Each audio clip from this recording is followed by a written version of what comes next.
Hello everyone, welcome to another episode of Against the Tide.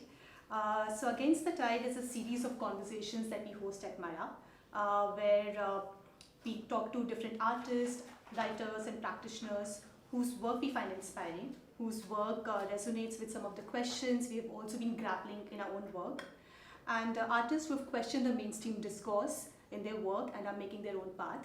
And these conversations also help us deepen our own understanding and make us reflect on our own perspective and practice. So the series Against the Tide this time is also part of our annual arts festival, October Jam. And this year the festival is around the theme of lightning in Kannada, Minchu and Bijli in Hindi. We are very happy to have Nisha today with us, whose work has always questioned the power and reflects upon the time that we live in. So first, a formal introduction of Nisha.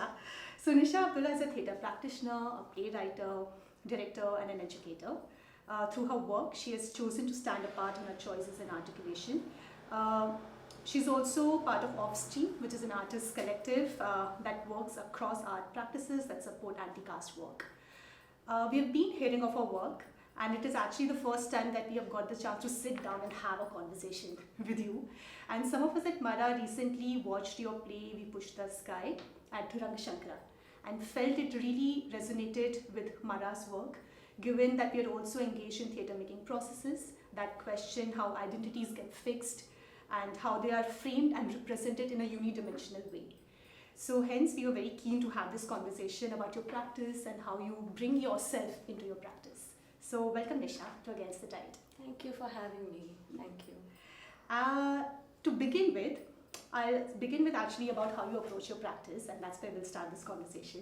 And you mentioned in the past that your practice is centered on the figure of the unsupported body. So could you share how that links with the idea of resistance and anti-oppression vision in your practice? Big one. Such a bhari sawal to begin with, no? So when I started, it was just me trying to figure out what is this legacy that I draw from, both from life and from theatre practice. And I've had very generous sort of mentors who have really kind of helped me put together a cobbled up practice. And in the beginning, I think like people, when they discover something new to dive into, I had a very kind of rigid relationship with some of the things that I was learning.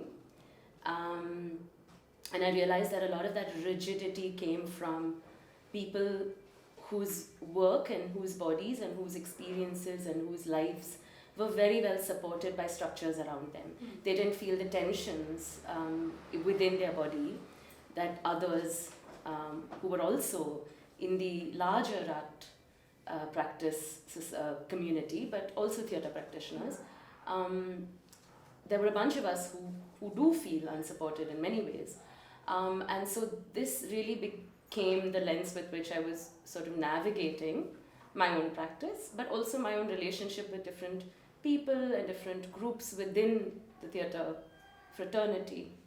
And I mean this in the most gentle ways, that many people within the arts practices in urban India, because that's what I'm familiar with, do not even see a lot of the ways in which experiences and lives of people from the margins can be unsupported. So it really came from just, a lot of these came from having to engage with questions which were very alive each time I went back to the floor, each time I was writing work, each time I was seeing that what are works around me that I am able to draw from, that I can kind of find resonance with, who are the bodies on stage and the stories on stage that I'm able to find. The reason I even started writing, I didn't start out wanting to write, I wanted to be a performer. And in some ways with We Push the Sky, it's a part of that performer me has sort of gotten some attention.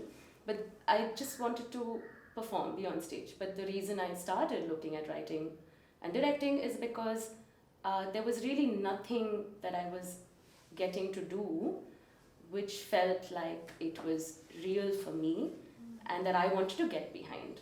And I was really tired of doing shows where I'd be like, I'm doing something, but it's okay, you don't have to come. I'm not very happy with it. And you're doing all of this work, you're finding time, you're paying the bills with whatever ways you can, and you're doing all of this theatre. So it needs to be something. So then that really became the lens with which I'm looking at. And even now, as I have more years and more work and a better articulation of where I'm coming from and what I want to do, OffStream also came out of that sort of stubbornness, I suppose, that it's ridiculous if people who come after me also have to face the same kinds of problems. They will have different problems, for sure, and there is a certain kind of artistic muscle that is built because of that, because of having to struggle with those questions that might come up. But at least there'll be new questions. So OffStream came out of this very particular recognition that I'd like to be involved in something with people who think the same way about supporting experiments, experiences, arts practices that don't have maybe specific archived or well documented, or sometimes you don't even see enough performances. Like when I was looking at Maplapata for We Push the Sky, I hadn't even been to a Maplapata recitation or a show or a program for years. I've just been to one in my life. And so just accessing also is a problem. Because taking time away from, paying the bills, etc., all of that, right? All of that goes into what kind of spaces we're able to insert ourselves in order to take our practice forward. So then, one of the reasons why Maplapata was there in We Push the Sky, and it found a way to exist in How Long is February, A Fantasy 3 Parts, which is my digital play, is because I wanted to dive into this form.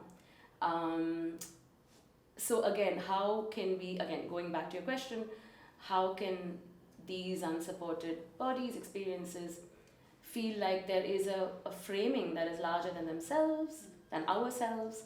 There is some kind of tethering that is possible. Simple things like what do you write in a grant application, to who do you talk to if you need different kinds of space, how do you navigate non-performance venues, how do you even get to know about festivals and residencies and things like that. It took me a long time to figure some of these things out. It shouldn't have taken that long, considering how small a fraternity is. It shouldn't have. But I also realized that once I realized how some of this works, then it's easier. Then it's easier to figure out that, okay, this is how I can talk about my work even before even before I've had a chance to lab it or something. So then it becomes more important to look at what kind of support structures exist before we even get into a space and play with each other as collaborators, because that is often such a struggle, just to be able to find the space and the money to be able to do that. So a lot of this came from having to jostle the very real things, which I'm not saying is not real for everybody else within the fraternity as well, but there is a difference. There is a difference when we don't see,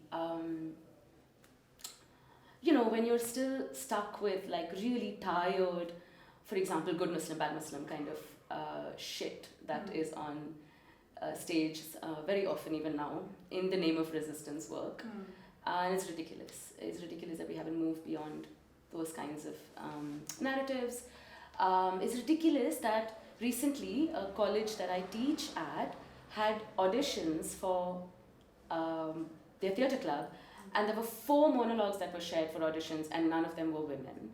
So I mean, how long will you keep kind of, so making access, creating access, helping kind of pass forward things like, grant applications, negotiating different structures that exist, just being able to have someone who, there have been people that I've relied on to say, hey, I don't understand how this works, can you please explain? I don't know the difference between a residency and a grant, and like I don't know what it means. So to just kind of have a space and people, you know, who can be accessible. We've just started and as OffStream, so we'll see how it goes, and we'll see how we're tested in some of this resolve. But the intention is there, and I feel like with that intention will come a certain constant and consistent reflection on, are we kind of doing this in ways that make sense for what we set out to do. But yeah, the real test of it is, I think, once we start doing more work, and like people who we've been able to support with grants kind of put their work out there, and then ripples will happen. So yeah. And to go back to the journey where you started, actually, with what you're talking about, not having enough support or access, and you're trying to build that right now with your work. But when you started, and I know you do not come from theatre background, so I'm very curious about your choice of form of theatre, because your work also revolves around dissent and resistance. So to mark your resistance, you chose the form of theatre. So how did that happen? Again, it really comes down to just being forced to navigate a certain kind of reality, which is that if you want, because I'll speak from the I, because I wanted to dialogue in some way with people who were interested in theatre, yes, but also people who were interested in some of the things I was talking about, and not necessarily are theatre goers, because there is an overlap there, and they may not necessarily go all the way to, say, for example, RS or any other space within the city or even elsewhere. And so the need to create these spaces of dialogue, to create pockets of pushback, is what led to many of these decisions. If it means that there are certain form choices I have to make, then so be it. Because the alternative is not acceptable. What is negotiable for me in my practice is some of these things, not the fact that I want to be able to make work which is an invitation, which goes beyond the echo chambers. With We Push the Sky, we've been able to do that. So I've written and performed it, but it's directed by Ujjwala, and consistently the conversation has been as simple as, if it fits into my car, it can go on stage. So literally from the first formal discussion that we had about her coming in as director, it's been literally about, we need to be able to perform in homes. That's the smallest and the most kind of unknown space that we'll be in, and from there can come everything else. So then, of course, from there to go to an artist is really easy. Well, not really easy, but it's doable. But yeah, so also then things like thinking through things like interaction with audience. How interactive are these pieces? At what point do we give the audience some breathing space to be able to acknowledge their own complicity in some of the things that are being discussed? Also became vital, because the idea is to draw people into dialogue, not to confront them into shame. And so a lot of these things became like simultaneously we had to hold a lot of these things, and that made its way into form choice. Even also to some of these things also made its way into the choice of structure and content as well. It was very important to also foreground joy and connection, because that's what I rely on to just function, to survive, to just make it through the day sometimes. This is what it takes. It takes having to constantly remind myself that I'm not alone in this. You know, shit might be hitting the roof, but I'm not alone in this. So it became important to also foreground that connection, and to also fight back this kind of romanticization of resistance and resilience and grit. There is nothing that is romantic about resisting such large structures, the ends of which we don't even know, they run so deep. There's nothing romantic about it. And so to be able to create work that can hold all these truths, that the work needs doing, but it's also really hard, and there's no glory and glamour in it, but it still needs to be done, and here's the story, is easy when we kind of bring it back down to, I think, individual narratives. So the choice of personal narratives and grounding We Push the Sky in personal experience and community history really came from there. It came from wanting to say that you can deny whatever truth that you want to, but you can't deny these experiences that are in my life. And so from there we will attempt to talk, right? We will attempt to unpack this, because you cannot deny my experience. This is mine. I'm telling you it's happened, means it's happened. So from there we will move ahead. I don't know if I answered the question. Actually, I also want you to go back to the time when you started doing theatre, which was about 10 years back or something, and the intent or the hope that you had at that time to take theatre as a practice. I just wanted to have fun. I just wanted to have fun. I was like, okay, this is a good way to...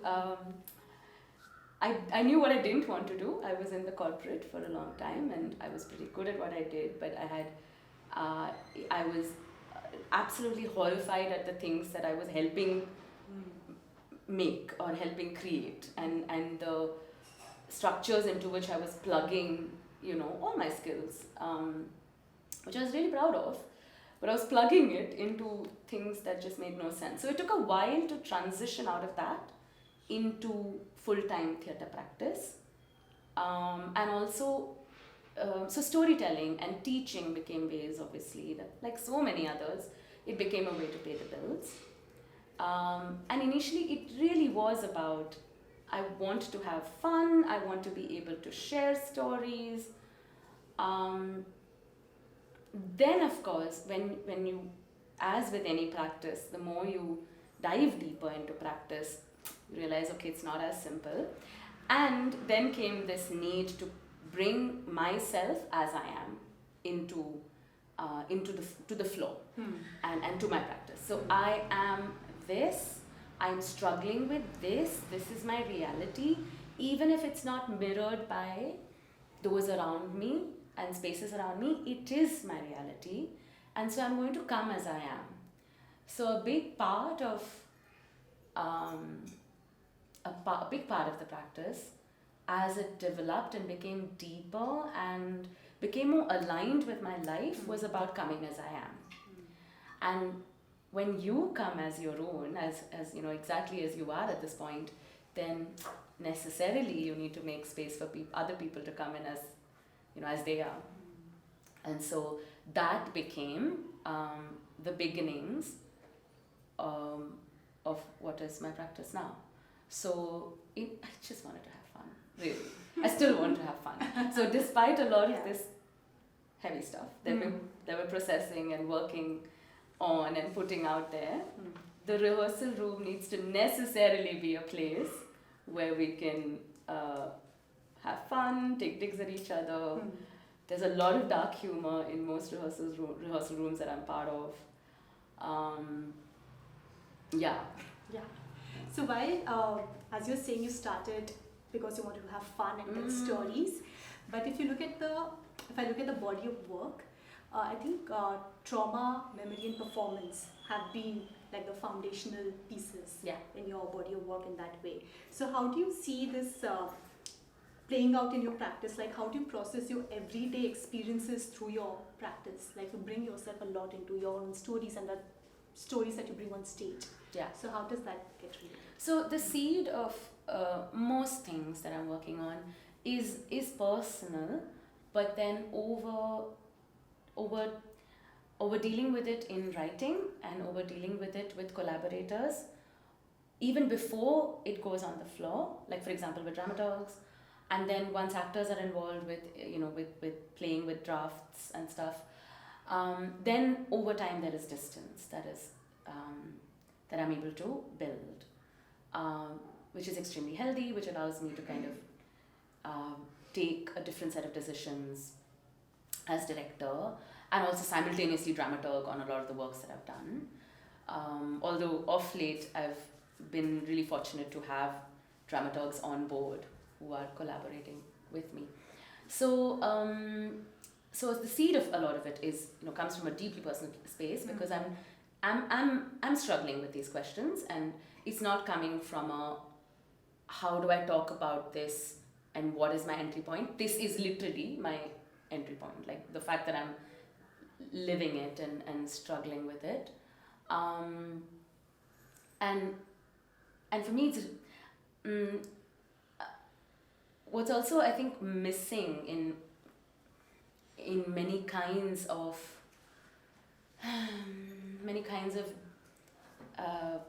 practices that deal with trauma. And again, I'm saying this not as someone who's trained in any kind of trauma resolution at all, but just as someone whose practice supports my healing. But I find that there is a lot of emphasis on individual healing and not enough on how the community and communities that you're part of, that you have one toe or one foot or all of you in, can support and also be held accountable in that, right? That is almost missing. And of course it's a reflection of the world, the kind of worlds we live in. Everything is hyper individualized, I get it. But then the practice then cannot be that. And so the practice constantly, and again I'm able to articulate this over time. Initially, or I was just doing this because it felt like something about it felt right. But now I'm able to articulate, I'm able to see this, okay, this is the process and this is the practice. So over time I realized that a lot of this comes from personal seeds, and then they grow into identifying what are other orbits around me that I can bring into this story. What are ways in which these stories can be ethically held? Like for example, with February, with We Push the Sky was easy because it's my own stories and community histories. And so whatever artistic liberty I was kind of taking, it was easier to resolve. With How Long is February, that was harder, because I'm specifically dealing with victims, survivors of Delhi 2020 violence. And so dealing with their testimonies and the fact that they're all living lives and moving past their trauma on a daily basis, and a lot of them are still sort of caught in court cases and things like that, means that there's a different way in which this has to be held. Also, just by virtue of meeting this moment, again, as I am, and coming into this moment with everything that I am and holding at this point in my body, means that there is no escape from the memory keeping, the truth telling, and the trauma handling. There is no escape from it.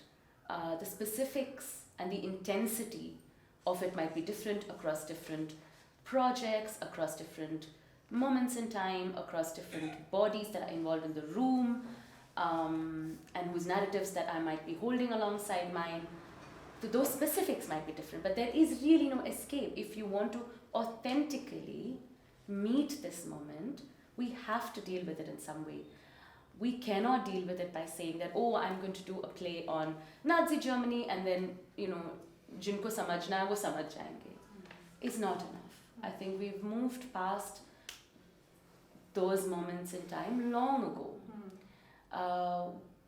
Because also there is around us there is an abdication of roles. Like there is the very support systems that that should have kind of closed in even stronger, even more, even more to nurture those who feel this assault of this moment in time the most.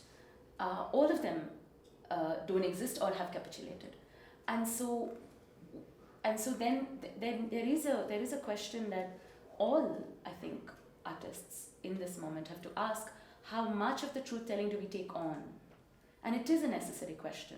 Of course, we can kind of escape or evade that question by saying, that's not the form I'm interested in. Sure. But then in what way will that truth make its way into your work and into your practice is important. Because I might be dealing with things which are very specific to me as this Muslim woman, as an urban Muslim woman, as an urban Muslim woman with language privilege, with geographical privilege. I might be dealing with all of this and holding these multiple kind of, spaces of being in power, not in power. I might be dealing with all of that, but there's also the impact of this, which is on all artists around me. You can see it. You can see the ways in which they're also struggling to kind of, breathe sometimes and make sense of what is going on. But then there is also a very prevalent feeling that disengaging from this is the way to survive. It's not. It's going to catch up. And so, meeting the moment meant that all of this had to be dealt with. And then, of course, simultaneously there are these realities of making work in our kind of ecosystem. And so these two have to meet in some way. And if it means that, okay, I'm able to talk about survivors of Delhi violence with a digital play and then do screenings, then that's what it is. So then I kind of dived into what does it mean to make a digital play? And what does it mean to kind of bring theatricality into the screen? And then, fortunately I had actors who said, let's take this challenge, and consistently the question during shoot was, over to nahi hua na? Because, these are theatre actors mostly who are dealing with the screen. So then we all kind of jumped into, okay, if this is what it means, that this is the form, this is the ways in which we can deal with these questions, then so be it, we'll jump into it. But what has this process come to mean to you? Because as you're saying that to tell the truth in its entirety, and if you face this dilemma while making the theatre on Delhi violence, or even We Push the Sky, and you've had this thing of how much truth can one really tell. So, but you have chosen this path that you can't escape this moment, and you have to tell this truth and the story on stage.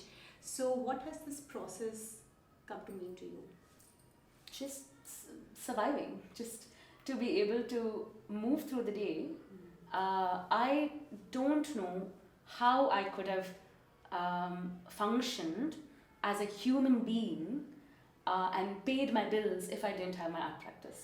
Because it's literally, the writing practice and the theatre making practice has literally kind of fused into just the very reason why I'm able to get up and say, we'll make it through this day, right? It's really that. And so again, from that realization, from that recognition that it is so entirely critical to my being here right now and being able to speak to you, is where even this articulation of the anti-oppressive practice comes from. If one has to recognize that this is what it takes, then one also has to say that the practices that maybe one has inherited, it has to change, right? Because you can't come as you are. You can't draw so much strength from this practice, from these rehearsal rooms and these moments of creation. You can't draw that strength unless processes support that.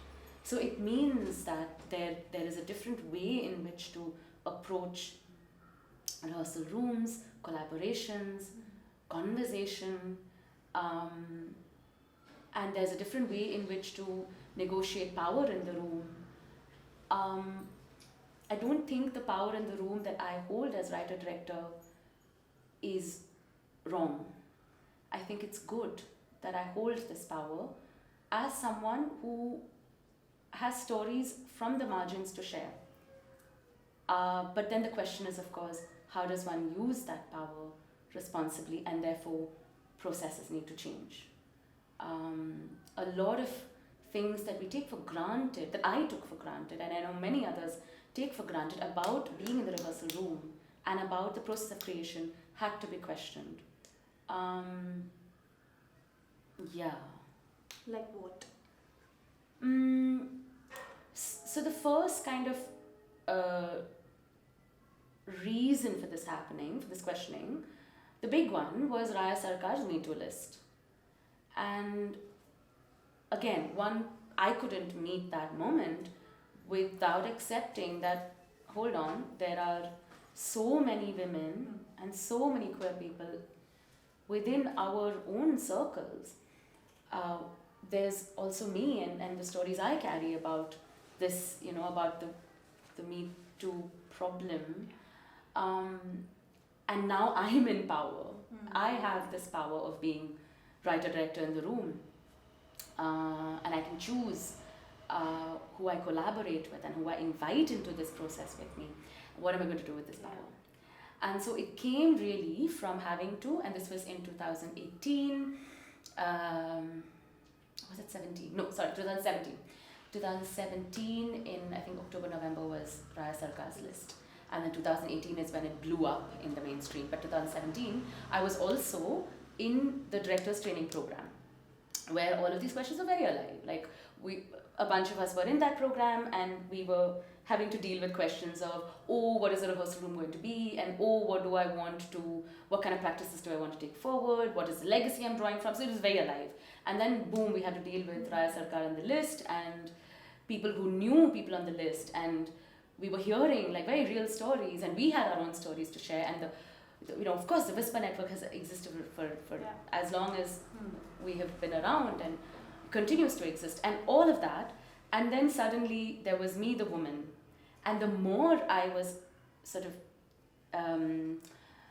unpacking and visibilizing me as the woman in the rehearsal room or in the creative process, the more I became aware of, hold on, this is also about me, the Muslim woman, and me, the minority, and me as a person who is in need for some healing. I didn't articulate it as healing then. I articulate it as healing now because I've learned to do that. But at that point, it wasn't about healing. It was about something's not right, and I need to be able to fix this for myself, right? That's the way in which, so something instinctively felt wrong in terms of a value system that's propping some of the spaces around me, and that had to change. So it was really in dealing with Me Too and about being this woman in the room with power that also forced me to look at me, the minority in the room, and therefore what is it that I'm dealing with often, and the many ways in which one just says, don't be petty, it's okay, it's fine, you need to let this go because there are bigger battles to fight. And at some point, when I reached a point where I didn't have to do that for myself, and that power felt good, it was very empowering. And so how does then, one systematize, I suppose, that power in some way? Yeah. I feel like I've gone all over. No, I see actually a very clear connection between what you're saying and also your recent work, We Push the Sky. Mm-hmm. I see kind of a continuity in terms of what you're talking about, identifying yourself with identity and also looking at it in different ways. And community. Yeah. So actually coming to that and coming to the play We Push the Sky, I feel there like personal stories, songs and community history are the central themes of the pieces. And you briefly just mentioned about how you've used the form Mapila Patu, the oral history form that you've used. And I remember the scene from the play where you tell the story of the Battle of Karbala. And I found it very interesting that as a contemporary woman, you're calling out to another woman who played a very important part in the battle at that point of time. So if you could go a little more deeper into the choice of form, and also I think the significance that you see about remembering or memory keeping community history, especially in the times that we live in. Bibi Zainab is really my hero. Like, she, just as what I say in the play, she really is my hero, and I feel like she is this guiding spirit in many ways, because she really did the impossible. I mean, she did the impossible, and the only reason we know what happened in Karbala, and that we're able to draw from a very real moment in history where oppression was met with great moral strength, and also met with the kind of strength and the kind of conviction that is much needed now, to be able to use words that describe this moment as it is, to be able to say that I'm not going to couch my language and I'm going to call, Yazid the tyrant as Yazid the tyrant, and so on and so forth. Bibi Zainab did that. She did that at a time when the full sort of force of systemic power was kind of looming onto her. And she used her body, she used her words, and she used the strength of her conviction.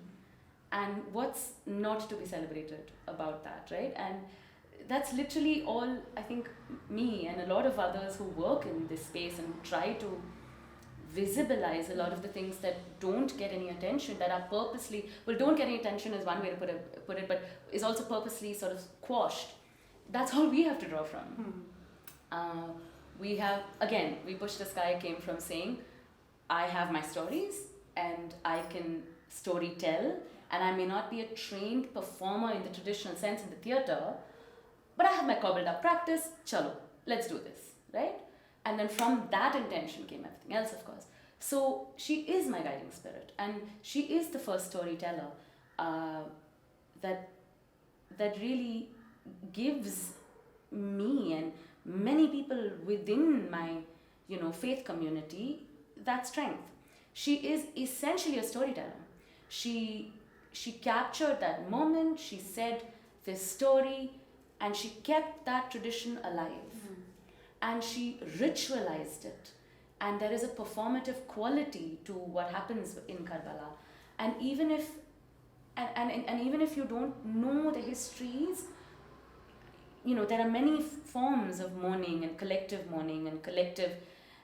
memory keeping that one can draw from, and so one recognizes the ways in which these kinds of rituals are linked. The fact that the body and the heart is involved in Matam. Again, these are things I didn't do Matam when I was my faith tradition in Kerala. Also because I grew up away from Kerala, it did not involve Matam, but I was drawn to it because there was a need to do something about this freaking grief. What do you do with it? You can't let it take over your everyday, and so you have to do something with it. And so again, bringing back,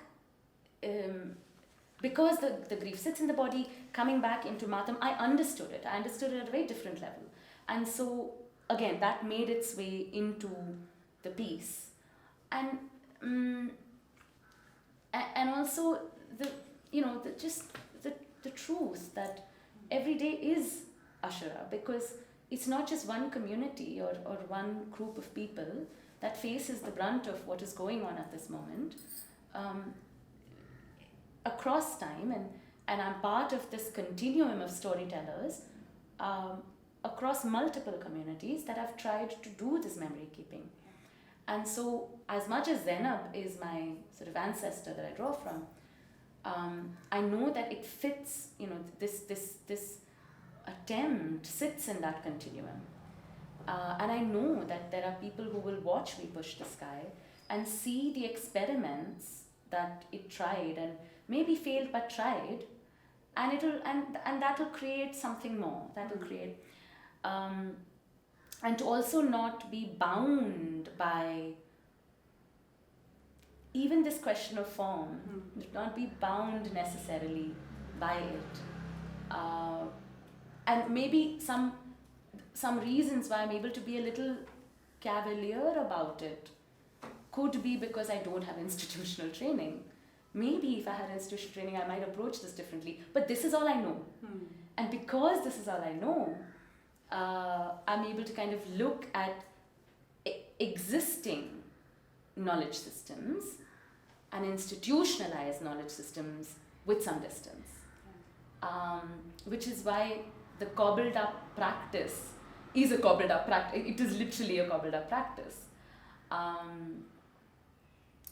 Yeah. But even culturally, I feel like how knowledge is passed over generations and memories kept alive. I was telling you that how I read in a book that in Bihar, the songs that are sung at the time of the childbirth, as they're called, Sohar, they're about the revolt of 1857 and how there were many leaders locally who fought in the revolt, and that memory is passed on through the form of Sohar, which is at the time of the birth of a child. It has nothing to do with the ritual as such, but that's how the stories are passed on, and you remember the history of that region in that way. So it's also a way to like... it's the same with Maplapata. It's the same with Maplapata. So what began as a... Sorry, I interrupted. No. But what began as, a form that could hold humor about land owning, zamindars and floods and questioning Sharia and migration, like dealing with migration. A form that dealt with all of that kind of became reduced in some ways to just wedding and love songs and things like that. And sure, that's important, but it became, again, this was the convenient parts of it. And of course, Malayalam cinema also took the Maplapata in some ways, and it became part of that entertainment form as well, which is all great. But then we lost, I think, somewhere we lost track of the rest of it, the resistance history. And I was curious about that history, which is why it became a way to learn about my own legacy. And I suspect this is not it. I want to do more of this. So the kind of memory keeping that exists now, even now in the Mapla community, I know very little of it even now. And now, because of the onslaught, and because in Kerala, there is the anti-Muslim sentiment that they have to deal with from the rest of the country, but there's also this very specific Kerala Muslim narrative, that gets built, with Kerala Files and being like an extreme example of it, but also just, communist legacies and all of that. So there has been a revival of, especially since the anti-CA time, anti-CA NRC NPR time, there's been a revival of using Maplapata to do some of this memory keeping. And in fact, the person that I worked with for February, Nazaruddin, we call him Nazar, his work is brilliant. He really kind of draws from that resistance heritage. And his attempt is to visibilize Mapla history in ways that it hasn't been told before. And so to be able to work with someone like him was also very, very satisfying. So also it was important for me to, and I think one of the things I'm interested in doing now in the future is how does one look at women storytellers within the community as well.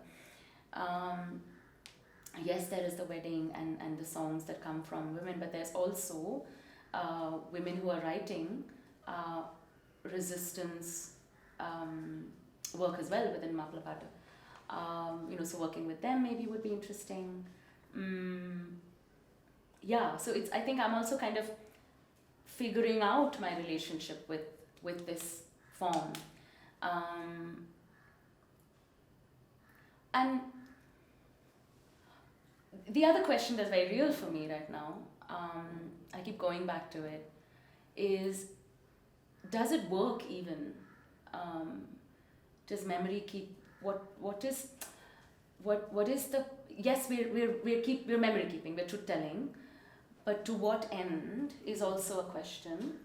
And so I am often answering this for myself, saying, I may not see that end.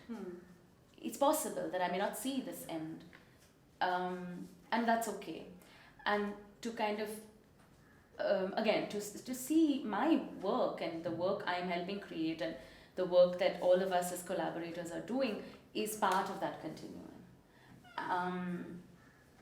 And to not be bogged down by questions of to what end. I keep going back to this question because it's a hard one to ask, no? Because it goes to the very core of why I'm doing what I'm doing. And so it is a tough one to sit with. But I'm reconciling with that, knowing that it is part of this continuum. And it exists in some form, and from that, something more will exist.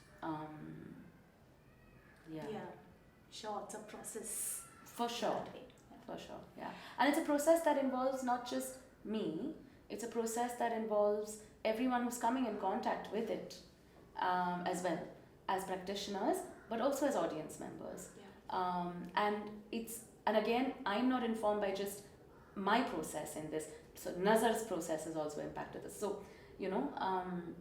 or because in We Push the Sky I use Mapla Ramayan, then all these unnamed keepers of that particular song that has meant that it has survived, but also the person who is named, who has documented it in a book, who's Karasheri Marshall. So he has put it into a book. So there are all of these unnamed people before him, but there's also him who has archived it. So and so this consistent, sort of influencing, I suppose, because everyone who comes into, even Mapla, people of Mapla origin who come to see We Push the Sky, or who have seen February, then comes back and says, it's become important now to me to kind of look at what other non-love or non-marriage songs exist, and they're kind of looking for some of that, and sometimes it begins with me saying, hey, check out Nazar's work, and then you can go down that rabbit hole. So it's also that, and to kind of draw strength from that form, which, because of our very my urbanized upbringing, I wasn't even aware that all of this history existed. And it's really empowering to be able to draw from that. Yeah, that's a very powerful scene in the play as well. Thank you. Another thing that has stayed from the play with me is that the play is really centered around the idea of friendship across differences. And there's this moment when you take us to a moment in our childhood when we all remember our first friendship, maybe when we were 6 years old or something, and I remember you were asking the oldest people in the room to remember who was your first friend. And I think just to root it there and to go back to the innocence and the curiosity of that time, and how we made possibly space for each other, and that has radically changed in the times that we live in. So also I wanted to ask you about what do you feel about this whole Ganga Jamuna Tehzeeb that we talk about? And also the play ends on the note where you invite your friend to sit across the table and have a conversation. Do you feel we're really at the juncture where people with differences can really come and talk or have an honest conversation over the table? So those are a lot of different questions. So I'll make my way through. Take it as you like it. So the whole friendship thing was, of course, because these were eruptions, very volatile eruptions in my life as well, because I was losing friends and gaining friends, and I don't know, somehow I didn't think that in my late 30s I'd have like such a different circle from the one I had in the beginning of the decade. You don't think about this. I mean, you just assume, I think. I just assumed that, I've put in the work, I've put in the emotional labor, these are my friends. and they're going to stay with me, and I'll make new friends if I'm lucky. But then, and so one doesn't really. At least I didn't think that would be stretched or broken in some way. And so simultaneously, I was also reading a lot of Hannah Arendt, and Hannah Arendt's work helped me really kind of make sense of some of this stuff, because sense making is a big part of processing and surviving. And one of the things that that Hannah Arendt looks at is the politics of friendship and the friendship in politics. And so some of these things came together where I just started putting down all kinds of friendship memories and all kinds of stories, and it just went on and on and on, and then from that came this thread, because it is a thread, it is a reality that impacts more than just one community at this point.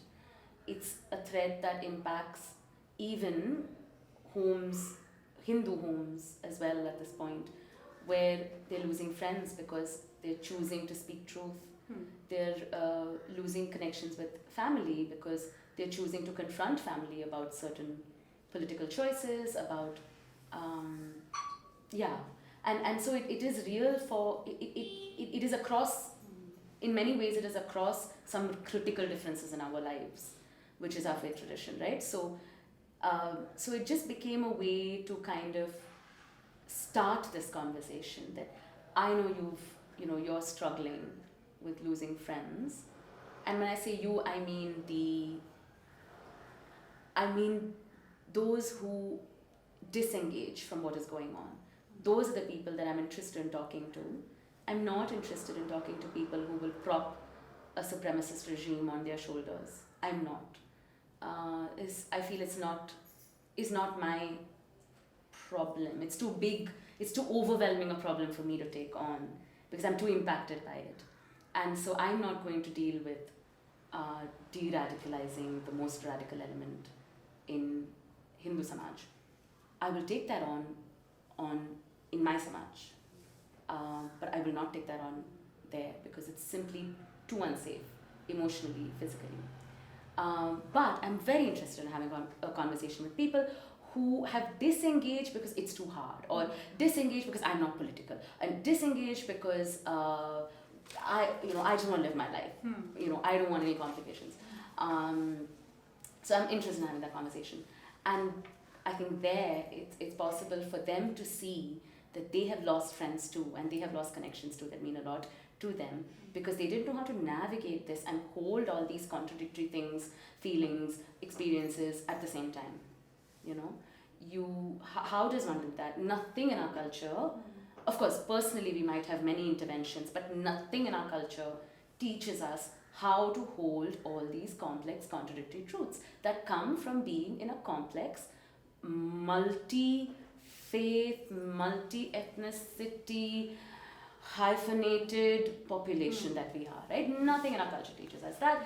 There is rampant, it's like large traditions where they've just pretended to be ostriches. It doesn't exist, so we will just ignore it. And in some ways, Ganga Jamuna Tehzeeb is part of that. It's part of this thing of we will erase the differences, especially that of caste, because it's convenient to say Ganga Jamuni Tehzeeb.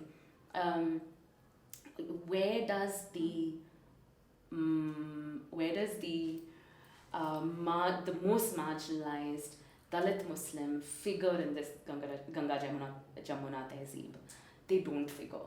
And so it is also a result of these erasures, these invisibilizations. And also, for this Tehzeeb to hold value for me, and I'm speaking as someone who does not come from that part of the country. I come from a very different and equally kind of rich, diverse, Kerala Muslim culture.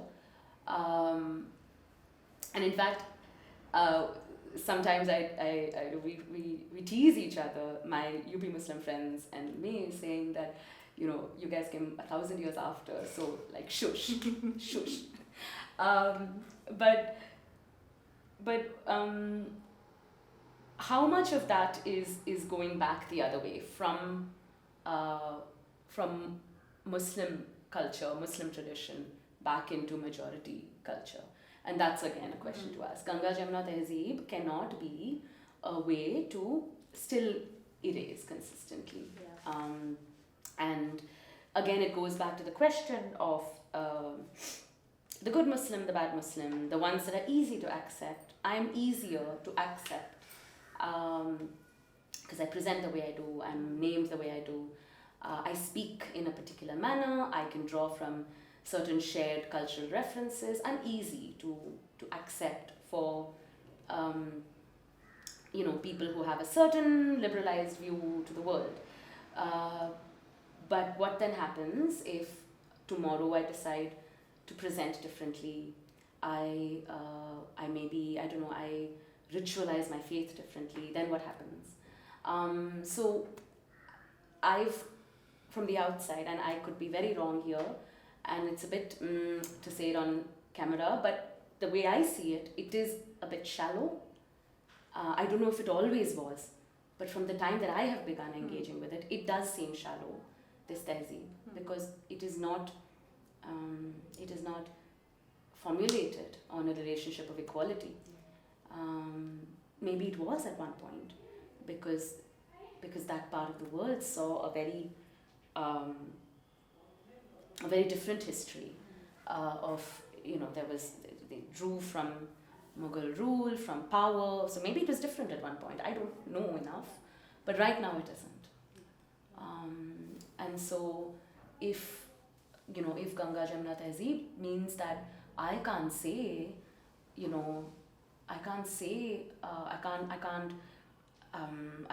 organize around my faith when I'm being targeted for my faith, then that's a problem.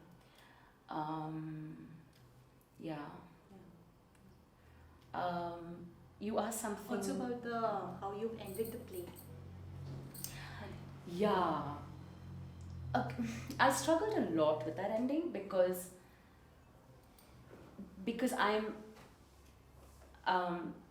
again there are orbits of people who are impacted, and the specificity of impact is very different, right? Because of the kind of caste-ridden, segregated societies we live in. I'm not in the front lines in the ways that others are, and yet I'm able to speak about, and because of that, I'm able to speak about some things. So that itself was something to navigate and to consciously make sense of. But also, I'm talking, so the play really looks at the body, the listening body, as a site of resistance. It says basically that, look, we talk about listening on a personal basis, but listening is a political act as well. In a context where we're incentivized to not listen, listening becomes a political choice. And so this political listening is located in these bodies who otherwise may not have an interest or a language or an articulation of what it means to not be on front lines, right? People who can shut things out. And so what happens with that listening? The listening then becomes a way to enter this moment. The listening becomes a way to witness this moment, to allow a certain churn to happen. And from there comes maybe a different intention. And also I struggle with that ending because we're in a moment in time where leaders aren't listening, people aren't listening, our friends aren't listening, homes are bulldozed, children are assaulted, lynchings happen, and then and then I'm talking about listening. So who needs to listen to whom? What kind of listening is this? What kind of what is this demand? So I struggled very much with that, but like so many other things, through this writing and through the creating, I realized, and because I had collaborators who were sort of, struggling with this with me, I realized that, or rather something that I always knew, kind of, I was able to articulate that, which is that you will always have different people who are meeting this moment in different ways. And you have to be able to take that role on. So because there are other ways of resistance, other kinds of resistances that exist, louder, more confrontational forms of resistance that exist, I'm able to do some of this as well. And because I am existing with this kind of a resistance, that is able to exist as well. And this is important because We Push the Sky looks at a different kind of invitation. It is gentle. It is based on threads that are common. But February is not gentle. February is that part of me which needed to be confrontational, which needed to say, I don't give a rat's ass about form. I will cobble it together if it means that I can demand this accountability. And so both these need to exist simultaneously, and that we must be able to deal with both as a people, as a nation, as a culture. We need to be able to deal with both the Muslim, or in larger terms, the margin that is confrontational, and the margin that has the capacity, because of distance, in some ways, some kind of distance, right, is able to bring a different kind of gentleness into that resistance. And because of the ways in which our society is ordered, the segregation, the fact that caste and hierarchy escapes nothing, it means that the ability to approach that resistance with a kind of gentleness comes with a certain responsibility. And that's again where I come back to where we started out from, which is the framing of the individual constantly in community. Because if it's not framed by community, then this resistance becomes kokla. Because it's only birthed out of the privilege of not having a marked body on the street. It's coming from there. But if in some ways the ability to have a conversation in a particular way in We Push the Sky, and I don't know if I can create ever something so gentle also. I don't know.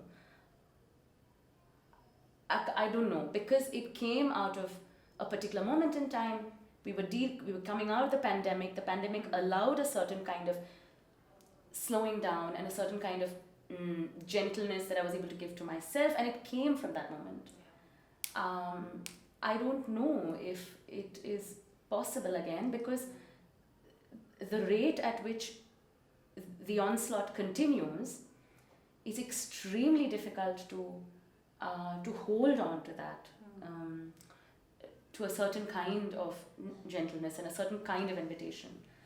Maybe the invitation will become sharper, I don't know. But can the invitation become sharper but also be rooted in some kind of not brutalized heart is, for me, what is important, because otherwise we lose the plot. Otherwise we lose the plot. Because this attempt is not going to come from the other side. There is no reason for them to do it.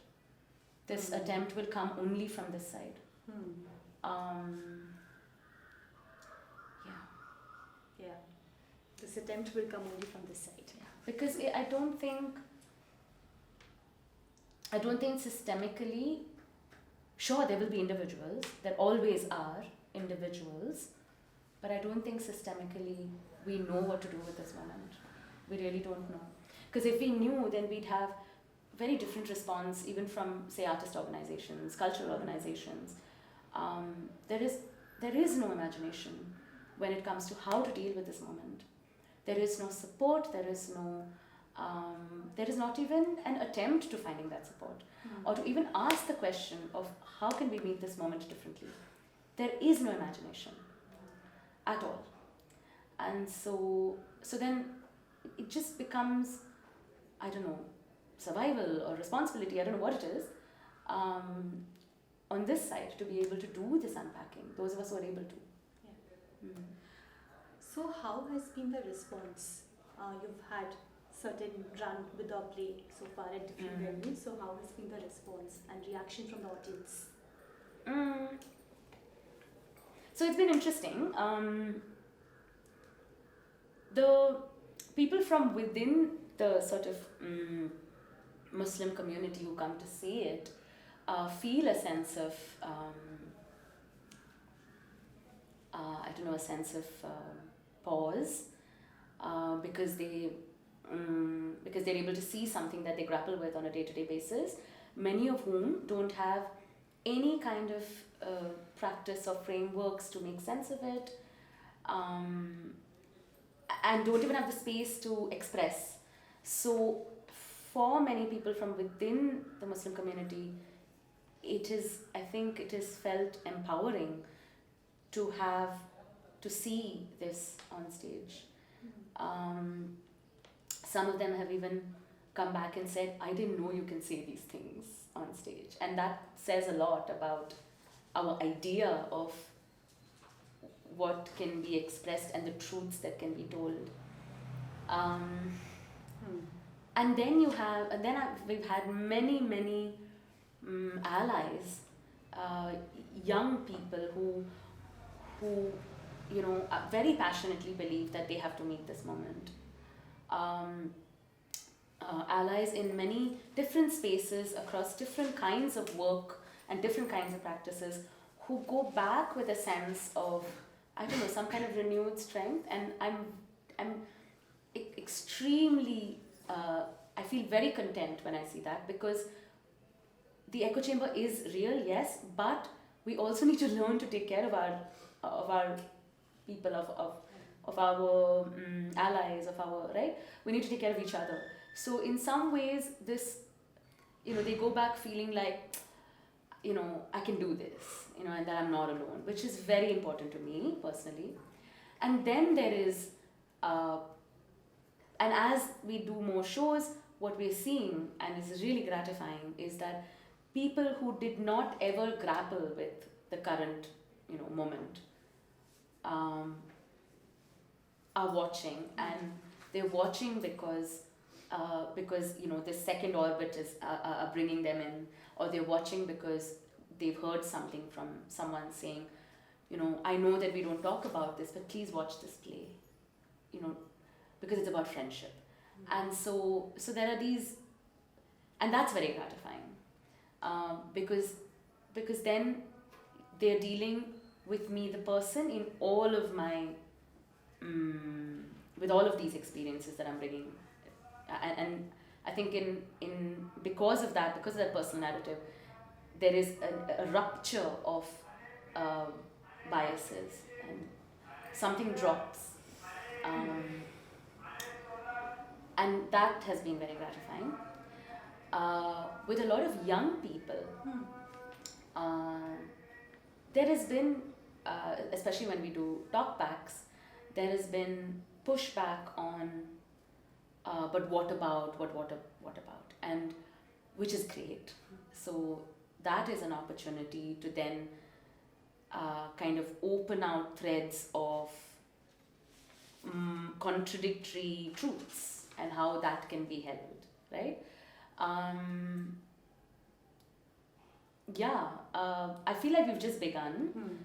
We're approaching our 20th show, which hopefully will be in about, we're taking a bit of a pause, which hopefully will be in about 6 weeks' time. And then we go back on tour to a couple of different cities. So we've just begun, and hopefully, if things go well, we do plan to do much more of this dialoguing. So ask me in a few months and I'll have something more to say. Sure. This also began as a audio play. And what was interesting with the audio play, and again as a form choice, I was very happy with me and the dramaturg who worked with me on this, who was also the current director, Ujjwala. We were really thrilled by the fact that because it was an audio play, we had people doing listening, like group listening. And we had like parents and like my friends who wanted to draw their parents into this conversation, who otherwise were unable to talk about these things without fighting, without disintegrating into some screaming match. They said, come, let's listen to this together. And that just, I love it. I'm very proud of that it was able to do that. Because it was an audio play. Yeah. Because it, like, you know, it was in a phone and you could plug in. Yeah. So again, that's interesting, and I'm wondering, I'm very drawn to audio and the kind of slowness it can help create. So again, a form choice that is dictated by how to keep dialoguing and how to draw more people into just what we call critically examining your life. That's what it is. And to also come at it from a space of, I'm attempting the same thing. I'm not demanding of you something that I'm not doing myself. And to come in with those vulnerabilities, with that rawness. Yeah. I know we are really out of time, but I have one more question before we open the floor to questions. Just, you also recently performed at Freedom Theatre, and it's the space for resistance through theatre. So how was your experience to engage with the history of that space, especially given you took this play to perform there? Yeah, it was, first of all, it was just unbelievable that things worked out and we were able to get there, because just the process of getting there was so, I mean, it was long drawn and it was complicated, and, you know, as difficult as visas are otherwise, this was worse. Because Freedom Theatre is in Palestine, which is sort of occupied territory, and so we can't just say that we're going to Freedom Theatre to perform, right? So also, I grew up in Muscat, in Oman, for 16 years of my life, and Israel-Palestine was not something far away. It was very real. We used to have like school assembly updates, like, you know, when the news was being read, there would always be updates about Israel-Palestine and Boutros Ghali, because he was UN chief at the time, and Bosnia, and, you know, these were very real things. And because we were also very open to political discussions at home from a young age, this was very real. So to kind of be there in, you know, really like be on that land, interact and move so closely with people who resist in ways that is really unfathomable for someone who comes from the outside. It was very intense. It was a lot to kind of take in, and there was so much to draw from also. But there was also this very acute recognition that I get to leave. And I get to leave this context in ways that I don't get to leave that the context at home. And yet there was so much giving there, so much receiving that I was at this end of. The show itself was just received so brilliantly. That night, the three of us who were there were like, that's it, we have to retire the show because it's peaked and it's not going to get better than this. It was amazing. Like, they were dancing with us, and the kind of dark humor they understood was a very different, it felt wonderful. I felt held by the audience in ways I didn't know was possible. They did Matham with me in that scene. And I was like, okay, hold it together. You're a performer. You can't lose this, right? Because they were doing Matham with me. It's amazing. And then after the show, and through the festival, because we were on day one, and then we had the rest of the festival, and we stayed back for all of it. People would come to say, this is my story. And, they'd be like, Wallah, how you know my story? And again, the fact that, friendship and connection at such an intimate level can be lost like that.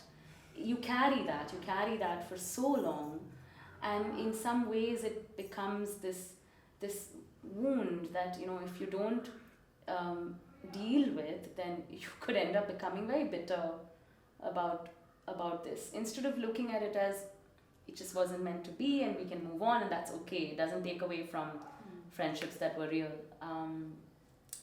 So it was extremely gratifying, and also the theatre still had remnants of the last attack on it, because of their position in the Janine camp. A lot of times when there is an attack in homes or raids in homes in the camp, Freedom Theatre is immediately involved.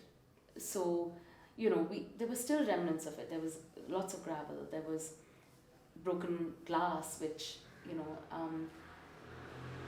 their air conditioning was destroyed by IDF shooting in July, and then they just got it replaced, so really recently, because they were very stubborn about, we must do the festival and it's important to do the festival. So they were kind of also racing and working with very limited funds. The EU cut their funds because Freedom Theatre refused to depoliticize their work. Yeah. So there's a lot of that also that was going on. And also there is a thread that connects this story of being at the receiving end of a regime here. And of course the specifics are different, and they know that more than us because of the ways in which they lived through those realities, but they recognized it, and they recognized that it is part of this continuum, and the kind of strength we drew from was something else. It was really something else. I think I'm still finding words to talk about it. But something like this also, there was attacks on the theatre when we were there, when we were watching a show.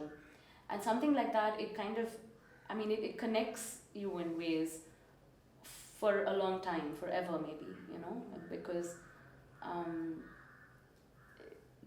to see a small glimpse of what they go through on a day-to-day basis, not just the physical assaults, but also the daily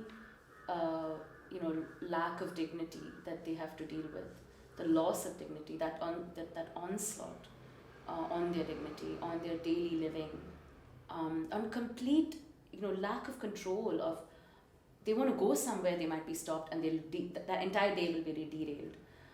And in many ways it felt like it was touchable distance for us here, right?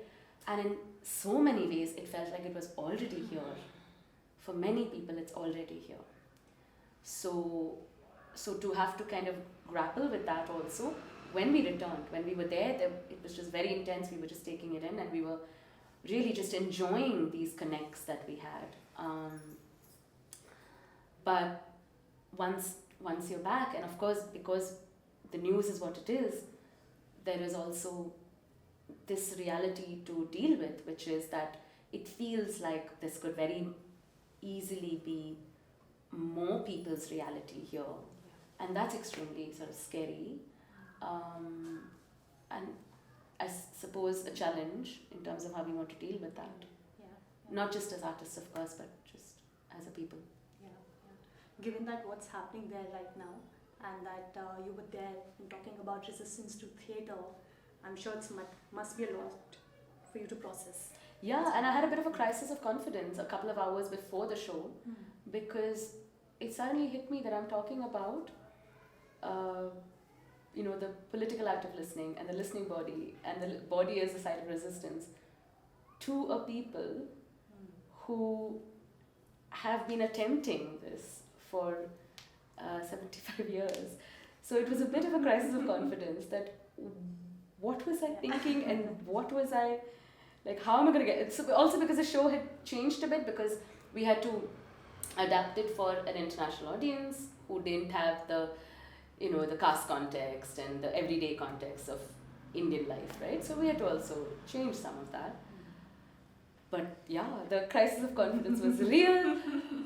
But then the show began, and then from the first joke about checkpoints, they were with me, and we were in it together, which was a big phew.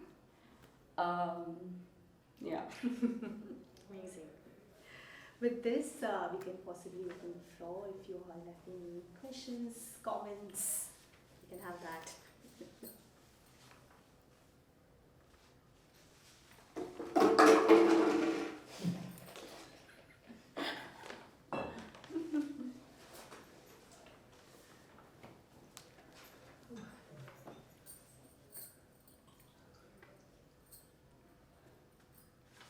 I feel like we've been on a journey and last 1 hour. Yeah, it's a bit difficult to talk about one thread without drawing from all of the rest. So yeah.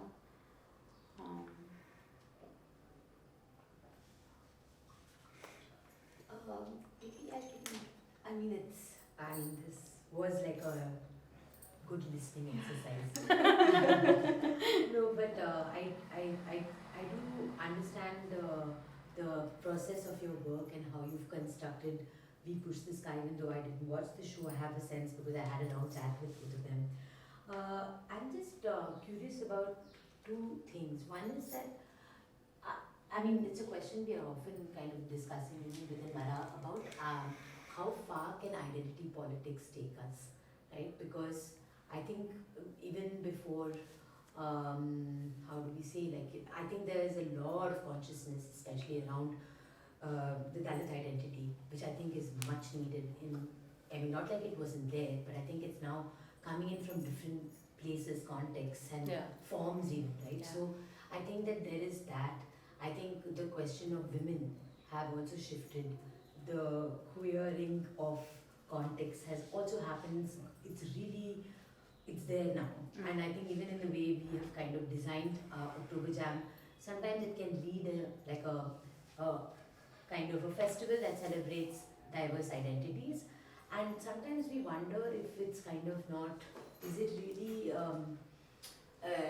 does it help in articulating it as identitarian, or is it something that we also need to push beyond a little bit? Because I think what's lost is some very kind of basic reality, class, those things, and because it's gotten into a very this versus that. And I think sometimes it can get very tiring because some of the questions still remain. Yeah. Whether it's especially about economics and labor questions that are constantly lying in my mind, and I'm like, how do we? Because there are also many people who would like to foreground one particular identity vis-a-vis the other. So the trans community, transgender community, for example, might say we don't want to, we choose not to talk about our identities as Dalit, but we would like to say we're trans. So they are also fighting. So I understand the complexity of it, but I'm wondering how do we think about sometimes I feel like we've put ourselves in a big mess by doing this. But sometimes I'm like, if we didn't do that, then how would this be even heard? Yeah. So I'm just presenting the dilemma. Yeah. Which No, I think it's very real, and Yeah. I feel we have to consistently keep hacking away at that question, because we will find different entry points into it, different articulations, different contestations, and that's really, really important. I personally feel identity politics is a zero-sum game, but I also know that now, at this moment in time, there is a certain need for this, and therefore we cannot not deal with it. Yeah, we can. we will have to find the ways to move through it and not move past it, because there is a reason why we have gotten ourselves into this kind of quagmire situation. And I think I also, sort of coming back to the question that you asked, but I missed out on responding to, which is, are we ready to have this conversation? I believe very much that right now we're not ready, that only some parts of our spaces and cultures and people are ready to do that. As a culture, we're not ready. And I feel very, very strongly that it is important for people from within different groups to ready their communities for this act of reconciliation. It's a big word and I'm not using it lightly, and I know it will take much longer, but eventually, if that is what we want to move towards, where we're acknowledging multiple complex histories and contradictory truths with all of our realities, like you said, economic, social, cultural, all of that, right? All of the complexities we carry, if we want to, then it must be only after the work has gone in within these communities that we're all part of. And so it is important for us to kind of look at these shifting orbits that one can see. If, for example, I'm able to have conversations about, or dialogues about, queerness within Muslim Samaj, then that's something to take back into this larger goal of reconciliation, right? And vice versa, and so on. What does it mean for those of us who, I think the bigger divide here is those of us who have the imagination to move through this, and those of us who refuse to deal with it, right? And that cuts across identities and backgrounds. It cuts across many, many material realities. And that is where our community, our larger community, our solidarities, our that's where we can draw our strength from to deal with this. It is people with the imagination and people without that, and what drives this imagination. I'm part of groups where there is great difference in the ways in which we want to deal with this moment, but the very fact that we are kind of struggling through this moment to reach this particular end goal is what keeps us in that process, and to be able to see that, again, that we are part of this larger continuum, that the work has happened before us, the work will continue to happen after us, and to be able to hold what we can at this moment, and to recognize that it isn't about us as specific individuals reaching that moment, but it is about us being able to create and take along and create processes and create articulations of these imaginations to be able to reach that moment that is the end goal. And without that, it is impossible to get out of this quagmire. The specifics of what this jostling is will differ, of course, but I have seen it, I have experienced the fact that with that intention will come an ability to say, okay, we've disagreed enough, now we've got to move into next steps, into beyond ourselves, into what the community needs. And I've experienced that, it is possible. It requires what I call largeness of heart, and I'm laughing as I say this because those words will be poo-pooed, but that's what it is. It doesn't require theory, and it doesn't require sort of top-down ways of working. It requires connection and contact with the everyday struggle of these multiple identities that we're trying to make space for, right? It requires that kind of contact. It's not something that I don't need theory to do this. So much of my practice has come from realizing that, you know, this is what is instinctive, is what is real. Now I will find the words for it, and I don't need theory for that, right? Theory comes after. Theory, it has a different reason to exist, and so to be able to let go of that, it does require. I mean, in simple ways, it requires people to. Just a small example. It requires people to not cancel each other in ways that we do. It requires people to not say that's not my problem and show up for each other's struggles, resistances, and that doesn't happen enough. And that's where I think some of the work that artists do can help. It can, and that is why I suppose that it is seen as something to be, you know, quashed, right? Because we're able to provide that imagination. Like friendship is one in We Push the Sky. Similarly, what are these other ways in which to reconfigure, reimagine, without which we won't be able to move forward? February was in some ways, it very specifically looks at victims and survivors of 2020 violence, but you can replace names and dates and faces, and it is the truth of too many communities across independent India, and we know this. We know that there is no acknowledgement of truth in multiple, even when we speak of massacres and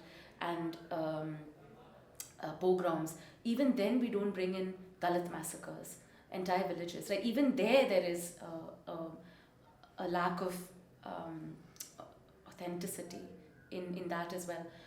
So the specifics might be different, but it becomes a way to then talk about, I know what this community is going through right now because I have history of this within my family, or within my region, or within my, I don't know, neighborhood, right? What are the ways in which we can draw these connects? We've had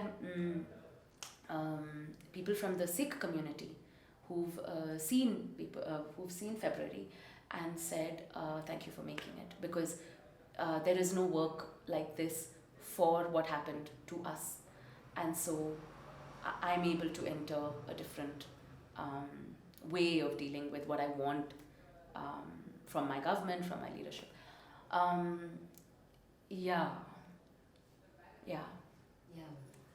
I mean, I guess it remains a difficult question to resolve. Maybe it's not a binary, and these intersections we have to keep like reworking things all the time. Yeah. But I mean, the other thing is, I was talking to Ramaya, who's a poet in Kolar, and he was talking to me about the importance of creating modern myths and what the place for myth making is in the context of our contemporary lives and the realities and histories, not histories, the realities of everyday life. And as a writer, for him, he feels like sometimes we could even, just observe a ritual, but the rituals itself have become bereft of the relevance of what it holds in today's context. So I might be doing something, but actually that ritual is no longer, as you were mentioning about the ritual in that. So, I think it's a very beautiful challenge, and he thinks that every single person should be creating modern myths for whichever identities they believe in, because he feels that kind of surpasses, and it's like, first we can create the myth and then we can reinvent the ritual. And how will you reinvent the ritual? Because people are also in this parampara mode, right? Yeah. So you do not, it's a big threat to break a tradition, big threat to let something and change this. If this was supposed to happened you did that, how is that It possible? threatens too many Yeah. Yeah. So it's like, power how do you, structures. and then also if we just take something from history and place it in the contemporary and expect the audience to relate to that, it becomes spectacular. Yeah. It becomes spectacular and people are like, ठीक है बहुत अच्छा spectacle था, Mm. but we'll go back home to certain similar, I mean, unanswered questions, I suppose. Not that all performances or artistic representations and works have to address, I feel, a crisis each time. It can have so many functions. Yeah. But I'm just thinking about how you, in your process, work or wish to engage with this myth or a memory that exists and also kind of play a lot with it and make it some completely unknown kind of, it's like introducing a whole mythological character to this world. Would that be something that you see as part of your process, given that you work with?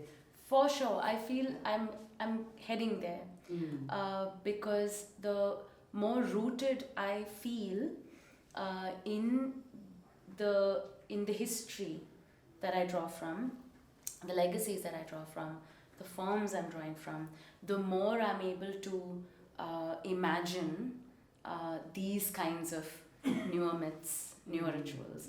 And for me, the way to access that new is this history. Otherwise, what is it? What am I basing it on? Because again, some of this might have to do with very specifically my lack of institutional training, could be all of that. I'm not getting into that, but this is the way that I'm doing it. And I think both these, I can see that both these attempts and also some of the work that I'm currently sitting with and writing and trying to kind of bring out also deals with this, with what can it, again, imagination in the, like, futurescaping is a big part of that, and from that intention can come some of these things. I'm very interested in this question. I'm very drawn to it. Right now, the struggle is to be able to hold that with the reality of what is needed now. And I feel that I feel very instinctively that there are ways to bring these two together, and I know that, you know, in time I will get there, because there is support from collaborators, there is support from again, people with this imagination. I think, yeah, I know that personally I need to be patient with some of this, but that is very much alive for me. Yeah, because the right wing does it fantastically. I think they're so good in churning out modern myths across media, and I mean, and sometimes it's like, oh God, what happened to the creativities? But they really, in every context, sometimes, like we were discussing also then the modern myths of, how it's operating in Karnataka, and it was really interesting to look at how he was looking at this as myths and how beautifully they can erase a history, and so beautifully they can just make it so entertaining and allowing and just so fun also. Yeah. So people are drawn to it, and then they're like, "Ha, theek hai, wo tha, ab chala." Yeah, I can get behind this fun. Ooh, yeah. And then I sometimes get worried, like, oh God, we are sitting over here, and always in post facto, it's like, shit, we are lamenting mostly that which happened, which have terrible consequences sometimes, and they get away with it so easily. Yeah. So, I don't know. Yeah. But yeah, I suppose, again, the space to lament while simultaneously creating the space for, because both need to exist, especially since there is, where are the other spaces for the lamentation, for the mourning also? There is none, and therefore, to be able to do both. But that is what is extremely, again, I think it has to do with the fact that nothing in our culture prepares us for these. And so a lot of us might feel like we're grappling with this alone, but we're not. A lot of us are grappling with it seemingly alone, but many of the questions we're dealing with, happen together, are similar. And the more we are able to talk across these these very sort of, these divides of form and practice and space. The more we are able to cross-pollinate, the more we are able to draw from each other's practices and forms. I think that's where some kind of something we'll receive the beginnings of something tangible, maybe. Yeah. That's 2 questions. In the interest of time, we could possibly stop because it's 4:25. I think we can take more questions off camera. We will wrap it up. We can roll it. We can cut it. I have one question, which was actually just a moment I remember from the play when you spoke about the intergeneration of women that were there at Bilal Bagh. Yeah. And so you are in conversation with a lot of young people, but also the old grandma who shared. Yeah. And I was just wondering about how, this is another thing that I feel like is a huge crisis, the kind of communication gap, even in imagination of politics or resistance, depending on which side of the fence, between generations. And I was just wondering if, particularly say, even if it is in the context of women, who I think often hold traditions and often hold, the symbolic infrastructure that makes a lot of violence also continue. It's just, and we were just in conversation with the women who come to the MP about that, about like how long you're going to wear the same clothes and sing the same songs and do the same rituals, and personally, it's a bit like.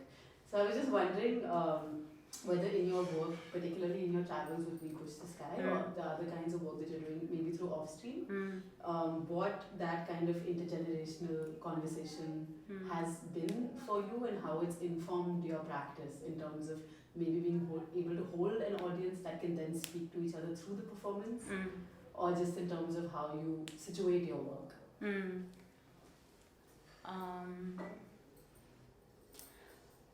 I feel like because I've been able to, draw from, benefit from many veterans, especially in the women's activist space. I'm bringing a lot of that in.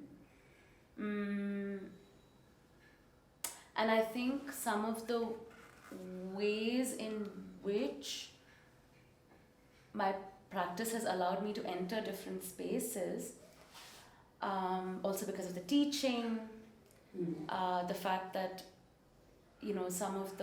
because the work deals with things like friendship and truth and justice, which are things that can bring very different kinds of experiences to the same space. I feel like it's present, it's very much present. What I feel has not happened yet for me is a more conscious attempt at cross-pollinating.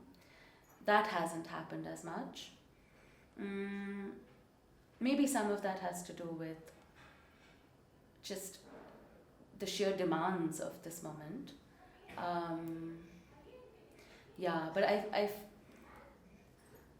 I feel like some of the imaginings that we just spoke about, and which also We Push the Sky and February attempts to do,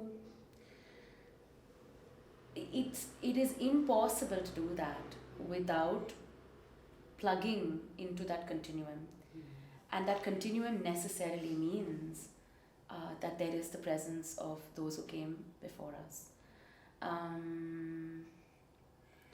There is a really lovely image from Women Who Run with the Wolves, which is that there is a younger woman who says to the older person, please stand on my shoulder because I am the young shoulder and I can handle this burden.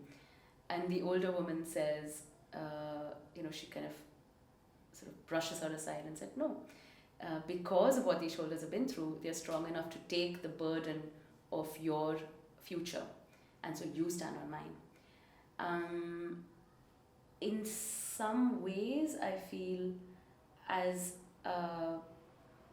artists with practices that can help this cross-pollination, which can help this, and also who can see the ways in which this can benefit our practice, it really comes to us as younger practitioners. I think it needs to begin with us. I'm also more aware of this as I'm aging.